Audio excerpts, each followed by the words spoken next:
Hello and welcome all. Myself Neetu Gupta from NLS Bangalore. So I'm here to discuss legal current affairs on Indian polity and governance. Let us start. In my last session, I have discussed Chief Justice of India. Is it clear? So Sharad Arvind Bobde, he has been appointed as India's 47th Chief Justice of India, जिनका नाम किसने recommend किया था? CJ Ranjan Gangohi ने. Then next we have discussed Arbitration and Conciliation Amendment Act 2019. तो उसमें जो amendment में क्या चेंजेस आए थे वो हमने इसमें डिस्कस किए थे. So in the next session in this session we are going to discuss right to information. This is very very important topic. Is it clear? So right to जो इन्फॉर्मेशन है, यहाँ पे क्या है, हम 5 पॉइंट डिस्कस करेंगे. वो 5 point क्या है? सबसे पहले हम डिस्कस करेंगे कि जो सुप्रीम कोर्ट ने क्या कहा है. सुप्रीम कोर्ट ने कहा है कि जो चीफ जस्टिस ऑफ इंडिया का ऑफिस है, it will come under the right to information act. Second thing we are going to discuss कि इनका जो ऑफिस का कितना टेन्योर है, इनकी सैलरी क्या है, अलाउंसेस क्या है, और terms and condition and the services of Chief Information Commissioner, Information Commissioner and State Information Commissioner ये नोटिफाई की है. Third we will discuss government funded NGOs, वो RTI के अंडर आएंगी या नहीं आएंगी. Fourthly we are going to discuss कि जो दिल्ली हाई कोर्ट है उन्होंने क्या कहा है. Delhi high court has given a judgment on the policy framework of an organization and directing change of policies are not envisaged under the RTI Act. Last we are going to discuss Jan सूचना Portal 2019. So ये 5 बातें हम discuss करेंगे. Let us start. First is कि supreme court ने कहा है chief justice of India का ऑफिस ये पब्लिक अथॉरिटी है and it will come under right to information act.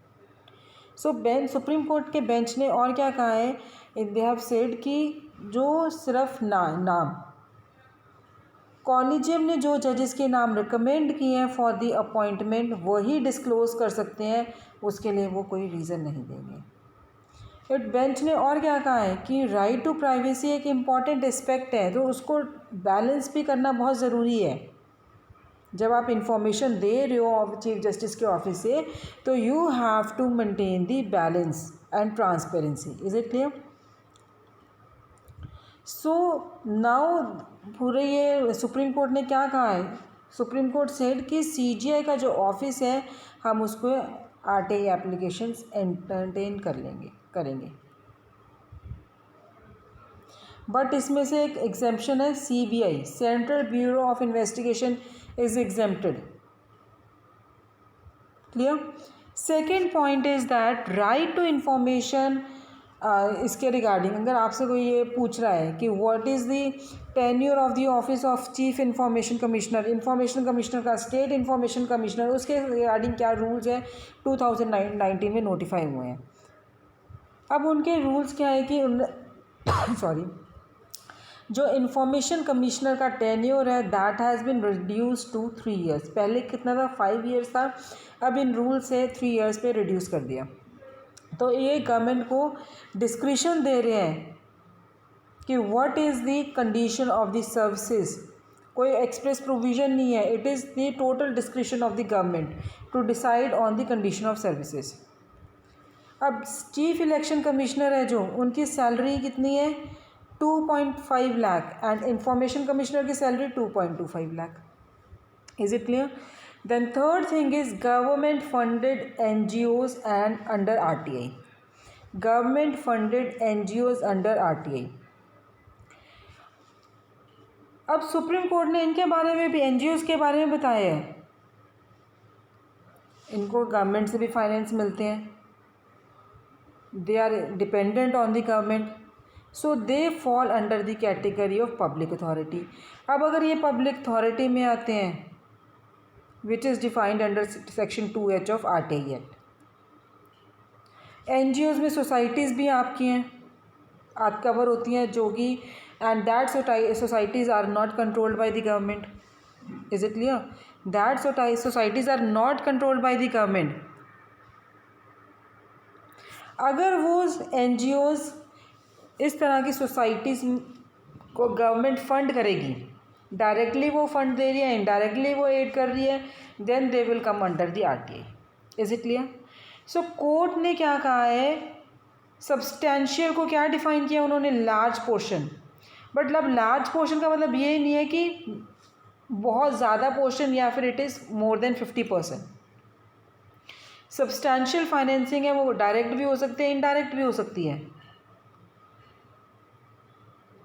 अब किसी गवर्नमेंट ने कोई प्रॉपर्टी दे दी है सिटी में फ्री ऑफ कॉस्ट, या फिर बहुत ज़्यादा डिस्काउंट पे उन्होंने प्रॉपर्टी दे दी है, किसी हॉस्पिटल को दे दी है, एजुकेशनल इंस्टीट्यूशन को दे दी है, तो ये भी एक सब्सटैंशियल फाइनेंसिंग है. Is it clear? So we have discussed with 3 points. वो 3 पॉइंट्स मैं आपके लिए दोबारा रिपीट कर रही हूँ कि सुप्रीम कोर्ट ने क्या कहा है, चीफ जस्टिस ऑफ इंडिया का जो ऑफिस है वो पब्लिक अथॉरिटी है, so it comes under the right to information act. Second क्या है, रिगार्डिंग द रूल्स 2019 जो नोटिफाई किए गए हैं, that is right to information, term office, salaries, allowances and other terms and condition of services of chief information commissioner and state information commissioner. Is it clear? Then thirdly we have discussed government funded NGOs under RTI. ठीक है, तो supreme court ने क्या lay down किया कि NGOs हैं उन्हें considerable finance मिलेगा फ्रॉम द गवर्नमेंट, मिलता है. तो ये भी पब्लिक अथॉरिटी है. पब्लिक अथॉरिटी कहाँ पर डिफाइन है, 2H of right to information act 2005. तो अब NGOs में उन्होंने कहा सोसाइटीज़ भी कवर हो रही हैं, और that societies are not controlled by the government.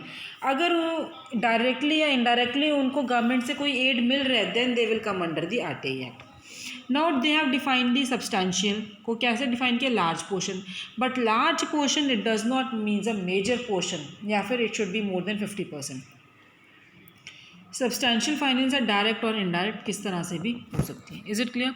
Now fourthly Delhi high court ने क्या कहा है, Delhi high court has said that giving judgment on the policy framework of an organization and directing कि अगर पॉलिसी किसी ऑर्गेनाइजेशन के पॉलिसी फ्रेमवर्क पे आप जजमेंट दे रहे हो, and directing the change of policies are not envisaged under right to information act.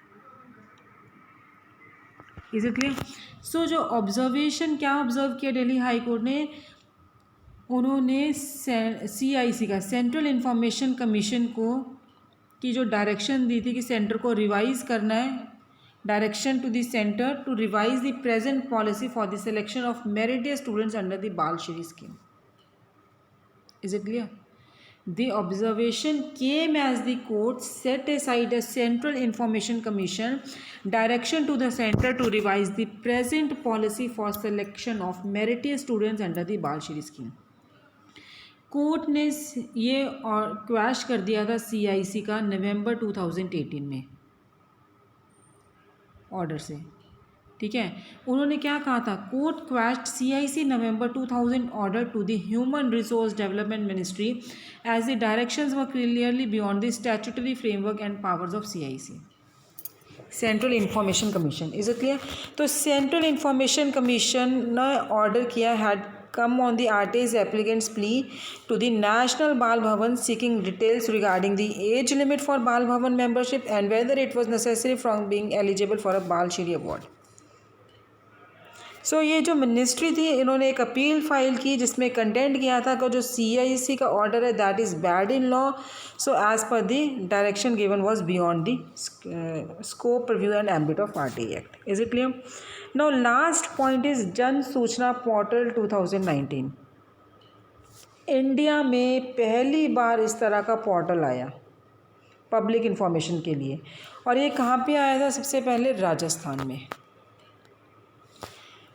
ये जो पोर्टल था ये क्या इंश्योर कर रहा था, it was complying section 4(2) of the RTI act, जिसमें इन्होंने मैंडेट किया कि जो पब्लिक अथॉरिटीज़ हैं वो पब्लिक डोमेन में इंफॉर्मेशन को डिस्क्लोज़ करेंगे so that people need not file applications under the law to obtain the information. Clear? So this was your RTI act 2005. It is very important. Please do read. Thank you.